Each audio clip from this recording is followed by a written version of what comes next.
आज के अखबार के फ्रंट पेज की खबर है कि मध्य प्रदेश में अब तक 20 बच्चे मर चुके हैं और जो कप सिरप था उसमें 460 गुना ज़्यादा जहर मिला हुआ था। और ये जो कप सिरप बन रहा था वो तमिलनाडु में बन रहा था और तमिलनाडु की सरकार ने उस फैक्ट्री को सील कर दिया। उसका डायरेक्टर फरार हो गया, उसका मालिक फरार हो चुका है। अभी तक नकली दवा बनाने वाले किसी भी व्यक्ति के ऊपर NSA नहीं लगा है, नेशनल सिक्योरिटी एक्ट नहीं लगा है, UAPA नहीं लगा है। हाँ, वो फरार हो गया है, अभी तक पकड़ा नहीं गया। दूसरी खबर उत्तर प्रदेश के है, कानपुर से। कानपुर में जो दवा की जो होलसेल की मार्केट है, उसी होलसेल की मार्केट में पिछले कई वर्षों से नकली दवा बन रही थी। पहले पिता उसका नकली दवा बना रहा था, अब उसका बेटा नकली दवा बना रहा था। पिता पे FIR हुआ, कुछ नहीं हुआ, अब बेटे पे अब जाके FIR हुआ। स्वाभाविक सी बात है, कानून इतना घटिया है, उसमें भी कुछ नहीं होगा। भारत में अब तक नकली दवा खाने से हजारों लोग मर चुके, हजारों लोग मर चुके। लेकिन न तो किसी की 100% प्रॉपर्टी जब्त हुई, न किसी की नागरिकता खत्म हुई, न किसी को फांसी हुई, क्योंकि 1940 का ड्रग एक्ट आज भी चल रहा है। नकली इंजेक्शन से सैकड़ों लोग मर चुके हैं, लेकिन किसी को आज तक फांसी नहीं हुई। नकली सिरप पीने से सैकड़ों लोग अब तक मर चुके हैं, किसी को न फांसी हुई, न किसी की 100% प्रॉपर्टी जब्त हुई, न किसी की नागरिकता खत्म हुई। क्यों? क्योंकि अंग्रेजों द्वारा 1940 में बनाया गया ड्रग एक्ट आज भी चल रहा है। हमने हर क्षेत्र में वर्ल्ड क्लास काम किया, world class highway, world class airport, world class bullet train, सब कुछ वर्ल्ड क्लास। लेकिन कानून की जब बात आती है, नियम की जब बात आती है, सिस्टम की बात आती है, तब हमारा नियम, कानून और सिस्टम आज भी वर्स्ट है, सड़ा हुआ है, दुनिया का सबसे महाघटिया है। और यही नतीजा है, सैकड़ों परिवार बर्बाद हो चुके हैं, सैकड़ों माँ बाप बर्बाद हो गए, सैकड़ों बहन बेटियां बर्बाद हो गई। कुछ नकली शराब से मर गए, कुछ नकली दवा से मर गए, कुछ नकली सिरप से मर गए, कुछ नकली इंजेक्शन से मर गए। नकली शराब से तो अब तक हजारों लोग मर चुके हैं, लेकिन आज तक कुछ नहीं हुआ। नकली नशे की दवाइयां खा खा के हजारों लोग मर चुके हैं, लेकिन आज तक किसी को फांसी नहीं हुई। न किसी ड्रग स्मगलर को फांसी हुई, न किसी ड्रग स्मगलर की 100% संपत्ति जब्त हुई, न किसी ड्रग स्मगलर की सिटीजनशिप खत्म हुई। क्यों? क्योंकि हमारा NDPS एक्ट भी महाघटिया है, महासड़ा हुआ है। हम सिंगापुर से दुनिया भर की चीजें आयात करते हैं, लेकिन हमने कभी कोशिश नहीं किया कि सिंगापुर में नशे के खिलाफ कैसा कानून है। कभी हमने देखा नहीं कि चीन, जापान और सिंगापुर में जो नकली दवा बनाते हैं उनको कितनी सजा होती, कभी हमने देखने की कोशिश नहीं किया। भारत में नकली घी खा के लोग मर चुके हैं, कितने लोग फूड पॉइजनिंग से मर चुके हैं। कई बार स्कूलों में ऐसी घटनाएं आती हैं, फूड पॉइजनिंग से बच्चे बीमार हो गए। कितने लोगों की आंख खराब हो चुकी है फूड पॉइजनिंग के चक्कर में, कितने लोग मर चुके हैं। लेकिन आज तक नकली दूध बनाने वाले, नकली घी बनाने वाले, नकली पनीर बनाने वाले को न तो किसी को फांसी हुई, न किसी की 100% संपत्ति जब्त हुई, न किसी की नागरिकता खत्म हुई। क्यों? क्योंकि हमारा जो फूड एडल्ट्रेशन एक्ट है ये भी महाघटिया है, महासड़ा हुआ है, बिल्कुल बेकार है। मुझे समझ में नहीं आ रहा है कि इस विषय पे जहां लोग नकली दवा से मर रहे हैं, नकली शराब से मर रहे हैं, नकली दूध घी से मर रहे हैं, न समाजवादी इस पे संसद में आवाज उठाते हैं, न अम्बेडकरवादी इसके ऊपर संसद में आवाज उठाते हैं, न गांधीवादी इस पे आवाज उठाते हैं, दुनिया भर न पेरियारवादी इसकी आवाज उठाते हैं। दुनिया भर की जुमलेबाजी होगी सुबह से लेकर शाम तक, समाजवाद, अम्बेडकरवाद, गांधीवाद, फलानेवाद। लेकिन जब कठोर कानून बनाना होता है, सबके मुंह में ताला लग जाता है, सबका मुंह सिल जाता है। ऐसा लगता है नकली दवाओं का कारोबार करने वाले सांसदों को खरीद रखे हैं। ऐसे लगता है नकली दवाओं का कारोबार करने वाले, नकली शराब बनाने वाले, नकली दूध घी बनाने वाले पॉलिटिकल पार्टियों को फंडिंग कर रहे हैं। अगर नहीं कर रहे तो फिर इनका मुंह क्यों नहीं खुल रहा? हमारा कानून इतना घटिया, इतना सड़ा हुआ, इसको हम बदलने की कोशिश क्यों नहीं कर रहे? हम क्यों नहीं इस नई वाली BNS में एक नया चैप्टर जोड़ते हैं, offence relating to food adulteration? हम क्यों इसमें एक नया चैप्टर नहीं जोड़ देते हैं, offence relating to drug smuggling? हम इसमें क्यों नहीं एक नया चैप्टर जोड़ देते हैं, ऑफेंस रिलेटिंग टू करप्शन? हम इसमें क्यों नहीं एक नया चैप्टर जोड़ देते हैं, offence relating to money laundering, offence relating to black money?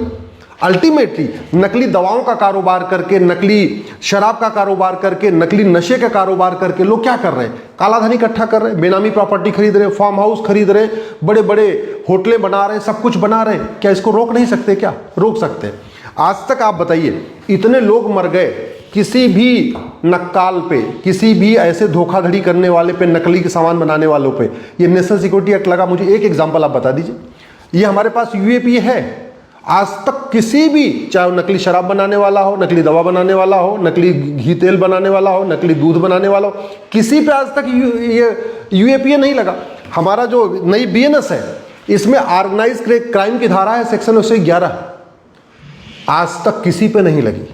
हमारे पास सेक्शन 113 है टेररिज्म पे, किसी भी नकली दवा बनाने वाले पे, नकली सिरप बनाने वाले पे आज तक धारा नहीं लगी। ये अपने आप में ऑर्गेनाइज क्राइम है, ये हमारी राष्ट्र की सुरक्षा के लिए खतरा है, हमारी जो है एक तरीके से पूरी हमारी शरीर के लिए खतरा है। इतना होने के बावजूद आज तक किसी भी नकली दवा बनाने वाले को, नकली घी बनाने वाले को, नकली दूध बनाने वाले को न तो फांसी हुई, न नागरिकता खत्म हुई, न तो आजीवन कारावास हुआ, न उसकी सिटीजनशिप खत्म हुई, कुछ हुआ ही नहीं। क्यों? क्योंकि हमारा कानून घटिया है, हमारा न्यायिक व्यवस्था हमारी न्यायिक व्यवस्था सड़ चुकी है। समाधान क्या है? समाधान यह है कि पहली बात तो हमें एक one nation one police code बनाना पड़ेगा, पुलिस चार्टर लागू करना पड़ेगा। पुलिस सत्ता की गुलाम बनी है। इसका उदाहरण आप तमिलनाडु से देख लीजिए। तमिलनाडु में यूट्यूबर मनीष कश्यप के ऊपर ऐसे लगा था, लेकिन नकली दवा की फैक्ट्री जिससे मध्य प्रदेश में 20 लोग मरे हैं, ये नकली दवा तमिलनाडु में बनती थी, लेकिन तमिलनाडु में जो नकली दवा बना रहा था उसके मालिक पे ऐसे नहीं लगा। बात बात पे, छोटी छोटी बात पे हम यूएपीए लगा देते हैं, लेकिन ऐसे जघन्य काम जो लोग करते हैं उनके खिलाफ यूएपीए लगाते नहीं। अल्टीमेटली ऐसे लोग सबूत के अभाव में छूट जाते हैं। थानेदार को पैसा दे देंगे, इंस्पेक्टर को पैसा दे देंगे, बाकी। और वैसे भी नकली दवा का कारोबार बिना भ्रष्टाचार के चल ही नहीं सकता। कानपुर में जो नकली दवा बन रही है और कई पीढ़ियों से बन रही है, पहले बाप बना रहा था, बेटा बना रहा है। आपको लगता है बिना ड्रग इंस्पेक्टर के मिली भगत के काम हो सकता है? और ड्रग इंस्पेक्टर क्या कर रहा है? माल पानी कमा रहा है। नतीजा ये होता है, कानपुर कभी एक लेखपाल पकड़ा गया, 100 करोड़ की प्रॉपर्टी। इसके पहले एक इंस्पेक्टर पकड़ा गया, उसके पास भी 80 करोड़ की प्रॉपर्टी।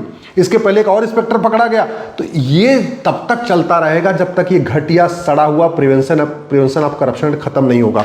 ये सब भ्रष्टाचार तब तक चलता रहेगा जब तक ये बेनामी प्रॉपर्टी वाला घटिया कानून नहीं बदलेगा। ये भ्रष्टाचार तब खत्म होगा जब तक ये ब्लैक मनी का घटिया कानून खत्म नहीं होगा। ये भ्रष्टाचार, ये नकली दवाओं का कारोबार तभी रुकेगा जब पुलिस रिफॉर्म होगा, पुलिस चार्टर लागू होगा। नकली दवाओं का कारोबार तब रुकेगा जब एडमिनिस्ट्रेटिव रिफॉर्म होगा, एडमिनिस्ट्रेटिव चार्टर लागू होगा। नकली दवाओं का कारोबार तब रुकेगा जब जुडिशियल रिफॉर्म होगा, जुडिशियल चार्टर लागू होगा। नकली दवाओं का कारोबार तब रुकेगा जब जस्टिस विद इन ईयर लागू होगा। नकली दवाओं का कारोबार तब रुकेगा जब नकली दवा बनाने वालों का narco polygraph brain mapping test करने, उनकी 100% प्रॉपर्टी जब्त करने, उनकी नागरिकता खत्म करने और साल भर के अंदर फांसी देने के लिए कानून बनेगा। 20 बच्चे मर चुके हैं ना, और इसके पहले भी सैकड़ों लोग मर चुके हैं। मैं गारंटी के साथ कहता हूं, ज्यादा नहीं, 10-20 नकली दवा का बनाने वाले, नकली शराब बनाने वाले, नकली दूध बनाने वाले, नकली घी बनाने वाले, नकली तेल बनाने वालों, ये 10-20 को उठा के फांसी दीजिए। 10-20 की 100% प्रॉपर्टी जब्त करिए, 10-20 की नागरिकता खत्म करिए, तो ये खौफ पैदा हो जाएगा। अल्टीमेटली देश तभी सुरक्षित होता है जब शिक्षा में संस्कार हो, कानून का खौफ हो।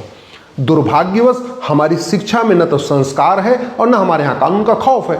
पुलिस गुलामी की पुलिस व्यवस्था चल रही है, पुलिस सत्ता के गुलाम है, तो सत्ताधारी जैसा चाहते हैं वैसा पुलिस बिहेवियर करती है।